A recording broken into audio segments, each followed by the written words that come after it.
Hi friends, welcome to simple vlog. இன்றைக்கி நாம் ஒரு அருமையான ரெசிபி தான் பார்க்க போகிறோம். அதாவது நம்ம உடம்புக்கு மழை காலத்தில் ரொம்பவே நன்மை பயக்கக்கூடிய கொள்ளு துவையல் தான் எப்படி செய்யலாம்னு பார்க்க போகிறோம். அதுவும் இந்த சுவையில் நீங்கள் செஞ்சிங்கன்னா ரொம்பவே அருமையான முறையில் இருக்கும். இது வந்து சளியை போக்க தன்மை உண்டு. அதனால் கொள்ளு வந்து துவையலாவோ ரசமோ செஞ்சு மழை காலத்தில் சாப்பிட்டிங்கன்னா ரொம்பவே நன்மை பயக்கும். கட்டாயம் வீடியோ முழுமையாக பார்த்துட்டு கொள்ளு துவையல் வந்து இந்த சுவையில் செஞ்சு பாருங்க. வீடியோவை பார்க்குறதுக்கு முன்னால் வீடியோவை லைக் பண்ணுங்கள், சப்ஸ்கிரைப் பண்ணுங்கள், பெல் ஐக்கானில் ஆளுங்கிற பட்டனை ப்ரெஸ் பண்ணுங்கள். வாங்க இந்த கொள்ளு துவையலுக்கு என்னென்ன பொருட்கள் போட்டு எந்த மாதிரி செஞ்சுருக்கிறேன்னு பார்க்கலாம். இப்போ முதல்ல கொள்ளை வந்து நம்ம வறுத்துக்கு வேணும்.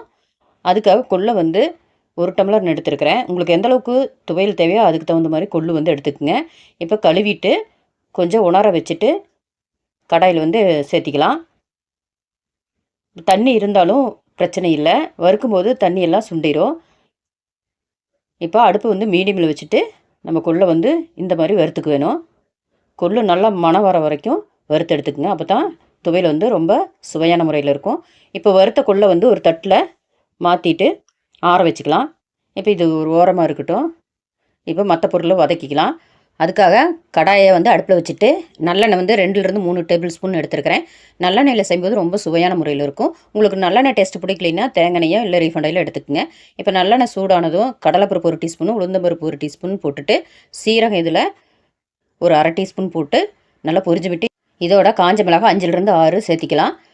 காரம் உங்களுக்கு எந்த அளவுக்கு தேவையோ அதுக்கு தகுந்த மாதிரி எடுத்துக்கங்க. காரம் கொஞ்சம் சுள்ளு இருந்தால் நல்லாயிருக்கும். இப்போ ஒரு 10 பல் பூண்டு இதோடு சேர்த்திட்டு வதக்கிக்கலாம்.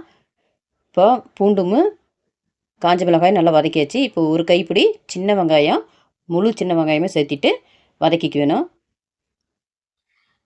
இப்போ பூண்டும் வெங்காயமெல்லாம் இந்த அளவுக்கு வதக்கினா போதுமானது, ரொம்பவே வதக்க தேவையில்லை. இப்போ இந்த அளவுக்கு வதக்கணுன்னே இதில் 2 தக்காளி பொடியாக கட் பண்ணி வச்சுருக்கிறேன், அதை இதோட சேர்த்திக்கலாம். நம்ம புளி சேர்த்துவோம், அதனால் தக்காளி வந்து குறைவான முறையிலேயே எடுத்துருக்கிறேன். புளி உங்களுக்கு தேவையில்லைன்னா நீங்கள் தக்காளி அதிகமாக எடுத்துக்கங்க.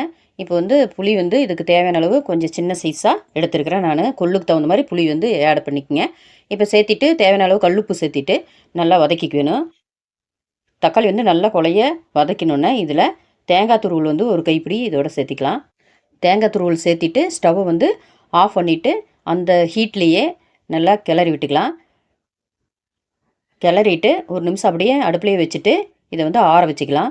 இதுக்கு வந்து தேங்காய் வந்து குறைவான முறையிலே சேர்த்திக்கணும். அதிகமாக சேர்த்துனா டேஸ்ட் வந்து மாறிடும். இப்போ எல்லா பொருளுமே நீங்கள் எந்தளவு கொள்ளு எடுத்துருக்கீங்களோ அதுக்கு தகுந்த மாதிரி கூட்டவோ குறைக்கவோ செஞ்சுக்கங்க. இப்போ வந்து மிக்ஸி ஜாரில் கொள்ளை வந்து சேர்த்திக்கலாம். நான் வந்து 1 டம்ளர் சின்ன டம்ளரில் கொள்ளு எடுத்ததுக்கு அளவு தான் இந்த அளவெல்லாம். நீங்கள் அதிகமாக எடுத்திங்கன்னா இதுக்கு தகுந்த மாதிரி மாற்றி சேர்த்திக்கிங்க. கொஞ்சம் அதிகமாகவோ இல்லை கொஞ்சம் குறைவாக எடுத்துருந்திங்கன்னா கொள்ளு அதுக்கு தகுந்த மாதிரி குறைவாக சேர்த்திக்கிங்க. எப்படிங்கிறத நீங்கள் பார்த்து சேர்த்திக்கங்க. இப்போ வந்து கொள்ளும் தேங்காய் துருவல் வெங்காயமெல்லாம் வதக்கி இதுவும் சேர்த்திட்டு கொஞ்சமாக தண்ணி சேர்த்தி அரைச்சிக்கலாம். கொஞ்சம் கொஞ்சமாக தண்ணி சேர்த்து அரைச்சிக்கணும். ஒரேடியாக முதல்ல சேர்த்திருக்க வேண்டாம். இன்னும் கொஞ்சம் தண்ணி சேர்த்தி பருபருன்னு அரைச்சிக்கணும். ரொம்ப நைஸாக அரைச்சிடாதீங்க. நைஸாக அரைச்சா டேஸ்ட் வந்து நல்லா இருக்காது. இப்போ அரைச்ச கொள்ளு துவையல் வந்து ஒரு பவுலில் மாற்றிட்டு தாளிப்பு கொடுத்துக்கலாம். தாளிப்பு தான் இதுக்கு ரொம்ப ரொம்ப முக்கியமானது. வெங்காயம் தக்காளி வதக்கின அதே கடாயை அடுப்பில் வச்சுட்டு இதில் நல்லெண்ணெய் வந்து 1 டேபிள் ஸ்பூன் சேர்த்திட்டு கடுகு வந்து 1/2 டீஸ்பூன் சேர்த்தி பொரிஞ்சு விட்டு இதில் உளுந்த பருப்பு 1/2 டீஸ்பூன் சேர்த்தி அதுவும் நல்லா பொரிய விட்டுட்டு இதில் காஞ்ச மிளகாய் ஒரு 3 இடத்துக்கு கிள்ளி சேர்த்திக்கலாம். இதோட கருவேப்பிலை கொஞ்சமாக சேர்த்தி நல்லா வதக்கிட்டு இதை துவையலில் வந்து கலந்துக்கலாம். ரொம்ப சுவையான முறையில் மணக்க மணக்க கொள்ளு துவையல் வந்து ரெடி ஆயிடுச்சு. இந்த கொள்ளு துவையல் வந்து சாதத்துக்கு வந்து ரொம்ப சுவையான முறையில் இருக்கும். எல்லா வகை சாதத்துக்கும் தொட்டுட்டு சாப்பிட்றதுக்கு கூட ரொம்ப அருமையாக இருக்கும். இட்லி தோசைக்கு ரொம்ப சூப்பராக இருக்கும். கண்டிப்பாக வீடியோவை முழுமையாக பார்த்துட்டு இந்த சுவையில் கொள்ளு துவையலை கண்டிப்பாக செஞ்சு பார்த்துட்டு எப்படி இருந்ததுன்னு கமெண்டில் சொல்லுங்கள். ஓகே ஃப்ரெண்ட்ஸ், அடுத்த வீடியோவில் புது ரெசிபியில் பார்க்கலாம். ஓகே, பாய்.